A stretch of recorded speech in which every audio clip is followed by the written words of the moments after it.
So ito na mga ka-farmers yung binabad natin kahapon. Ito binabad natin ng kahapon ng umaga.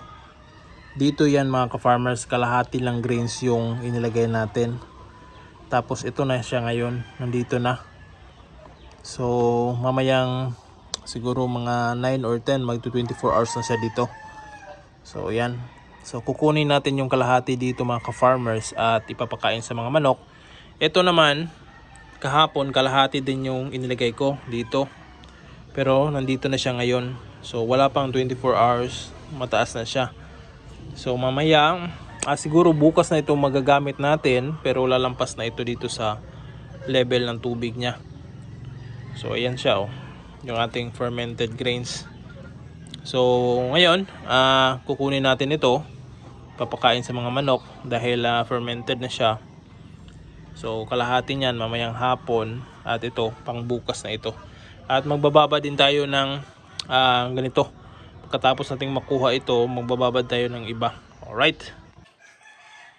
So ito mga ka-farmers, meron tayong in-improvise dito na lalagyan dahil kulang yung lalagyan natin ito.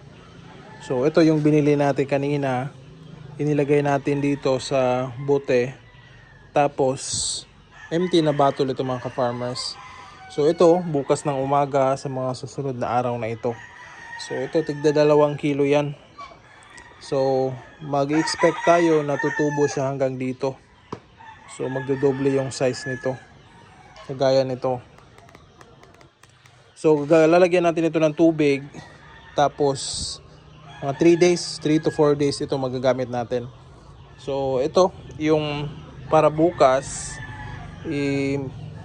lalagay pa rin natin dito, mag-ferment pa rin ito sa mga susunod na araw. So ang ginagawa ko dito mga ka-farmers ay binutasan ko ito or hiniwa ko tong bote na ito. So para hindi tayo mahirapan sa pagkuha. So ito binalik ko lang yan. So dyan natin lalagyan ng tubig, dito natin kukuhanin kapag tatakipan natin para hindi malagyan ng mga insekto. So yan, isasara lang natin. So nasasara lang naman ito mga ka-farmers. So yan yung kanyang takip, same dito. Ayan. So lalagyan muna natin ng tubig para ma-ferment na yan. Alright.